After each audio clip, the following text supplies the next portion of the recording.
Bienvenue à la Lettre Pro, le podcast IA, votre rendez-vous quotidien avec l'actualité de la radio et du podcast. Je suis Brulatour, le rédacteur en chef de la Lettre Pro. Aujourd'hui, nous allons explorer les sujets suivants. RMC et France Inter qui dominent le classement des podcasts radio, la cartographie des médias en Belgique par 95, le portrait de l'audiovisuel en France, l'ouverture des studios de Radiolac pour la Journée mondiale de la radio, le nouvel univers du podcast avec Podcast Magazine, la croissance continue de Global, le lancement de Le Mag 168, le record atteint par le streaming au Portugal, la montée en puissance du podcast en Australie, et enfin, les 10 milliards de dollars que Spotify prévoit de verser en 2024. Médiamétrie a publié les résultats de son étude Estat Podcast pour le mois de janvier 2025, révélant que RMC et France Inter dominent le classement des podcasts radio. Au total, plus de 172 millions de podcasts français ont été écoutés ou téléchargés dans le monde, dont 140 millions en France. France Inter se distingue avec près de 43 millions d'écoutes et de téléchargements, suivi par RTL et RMC avec environ 30 millions chacune. Radio France continue de jouer un rôle clé avec 3 de ses stations dans le top 10 des radios les plus écoutées en différé. Parmi les émissions, l'After-Foot de RMC est en tête avec plus de 15 millions d'écoutes, suivi par Les Grosses Têtes sur RTL et On-de-la te raconte sur Europe 1. France Inter attire également avec Affaires sensibles. Ces chiffres montrent que les radios ont su s'adapter aux nouvelles pratiques d'écoute, promettant une année fructueuse pour les podcasts radio. L'agence 95 a publié la version 2025 de sa carte des médias en Belgique, offrant un panorama détaillé des acteurs du paysage médiatique belge. Cette cartographie regroupe les principales chaînes de télévision, stations de radio et la presse écrite du pays, constituant une référence précieuse pour les professionnels de la communication.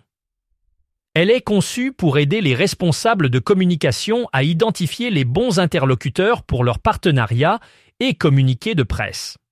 De plus, elle constitue une ressource stratégique pour les annonceurs, leur permettant de sélectionner les médias les plus adaptés à leur campagne publicitaire. Les journalistes peuvent s'y référer pour mieux naviguer dans le paysage médiatique belge, tandis que les étudiants et chercheurs en médias y trouvent une base pour analyser la dynamique du secteur. Cette initiative de 95 met à disposition un outil essentiel pour interagir avec les médias belges, facilitant l'accès aux principaux acteurs du secteur.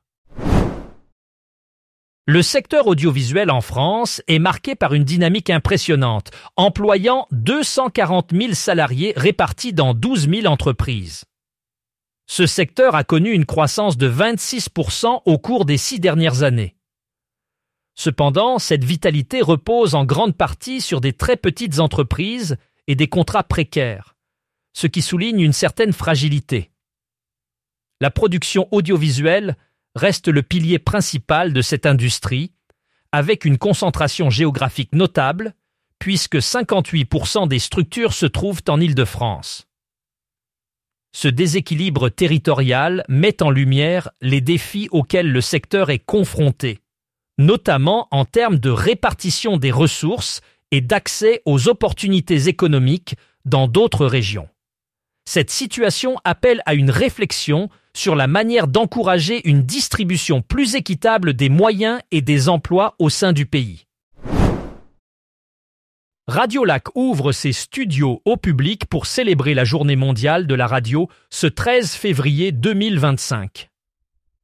Cette initiative permet aux passionnés de médias et amateurs de découvrir les coulisses de cette station suisse qui attire 156 000 auditeurs hebdomadaires selon Mediapulse, marquant une hausse de 8% par rapport au premier semestre 2024. Les visiteurs auront l'occasion d'assister aux émissions en direct, d'observer le travail des animateurs et techniciens et même de s'essayer derrière le micro. Cette journée immersive offre également la possibilité de rencontrer les journalistes et animateurs de Radiolac pour échanger sur leur métier. L'accès aux locaux est gratuit, mais nécessite une inscription préalable pour garantir une expérience optimale. Cette ouverture au public vise à renforcer les liens entre la station et son audience, tout en offrant une expérience unique et enrichissante dans le monde de la radio.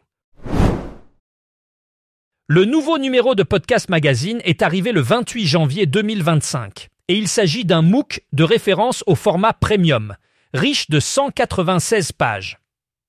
Que vous soyez créateur, auditeur passionné ou professionnel, ce magazine vous invite à explorer les innovations, portraits et conseils qui façonnent l'audio aujourd'hui. Avec son format A4, son papier de qualité et son dos carré collé, Podcast Magazine numéro 4 s'adresse autant aux amateurs qu'aux professionnels du podcast. Ce numéro propose des articles sur les nouvelles tendances technologiques comme l'intelligence artificielle dans l'audio, des portraits de figures incontournables du domaine et des guides pratiques sur la création ou le mixage. Le lancement du magazine coïncide avec le Paris Radio Show, offrant la possibilité de retirer un exemplaire sur place en utilisant le code PRS 25 pour économiser les frais de port. Sinon, une livraison à domicile est possible début février avec des frais d'envoi. Le sommaire du magazine est foisonnant et varié.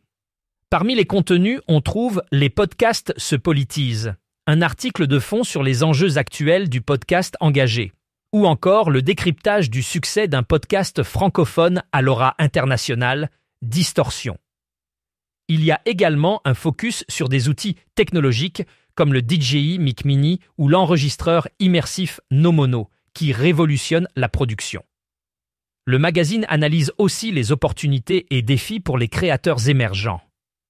Des interviews inspirantes, telles que celle de Jules Lavie, spécialiste du podcast narratif, ou de Stéphane Berthomé, voix incontournable du true crime audio, complètent ce panorama enrichissant. Le numéro 4 de Podcast Magazine est disponible pour 14,90 € et vous pouvez le commander via leur site pour plonger dans l'univers fascinant du podcasting. Global continue d'affirmer sa position de leader de la radio commerciale au Royaume-Uni, enregistrant un 6e trimestre consécutif de croissance. Avec 29,2 millions d'auditeurs hebdomadaires, ces stations phares telles que Art, Capital et Smooth atteignent des audiences records. Par exemple, Art compte désormais 13,3 millions d'auditeurs hebdomadaires, une augmentation de 1,8 million en un an. Capital attire 9,7 millions d'auditeurs et Capital Dance atteint 1,2 million. Smooth franchit pour la première fois la barre des 7,8 millions d'auditeurs par semaine. LBC, la station d'information, rassemble 3,4 millions d'auditeurs, tandis que Nick Ferrari at Breakfast dépasse 1,5 million d'auditeurs quotidiens. La nouvelle station Capital NTM, lancée en DAB+, attire déjà 440 000 auditeurs hebdomadaires. Le succès de Global est soutenu par sa stratégie de digitalisation et de diversification des contenus, avec le Global Player enrichissant l'expérience d'écoute. Les 44 stations locales de France Bleu ont récemment adopté une nouvelle identité sous la marque ICI, abandonnant ainsi le nom qu'elles utilisaient depuis l'an 2000. Cette transformation vise à renforcer leur proximité avec le public en devenant une marque média forte. Yann Chouquet, directeur adjoint en charge des antennes et de la stratégie éditoriale d'ICI, a expliqué que cette évolution est un moyen de s'adapter aux nouvelles attentes des auditeurs tout en conservant l'essence locale qui fait la force de France Bleu. En se réinventant sous cette nouvelle bannière, les stations espèrent non seulement fidéliser leur audience existante, mais aussi attirer de nouveaux auditeurs. Cette initiative marque une étape importante dans le paysage radiophonique français, soulignant l'importance d'une identité claire et moderne dans un secteur en constante évolution. Le marché du streaming au Portugal atteint de nouveaux sommets selon la récente étude BeStream réalisée par Marktest. Actuellement, 52,1% des Portugais âgés de 15 ans et plus consomment des contenus audiovisuels via des plateformes de streaming, établissant ainsi un record historique pour le pays.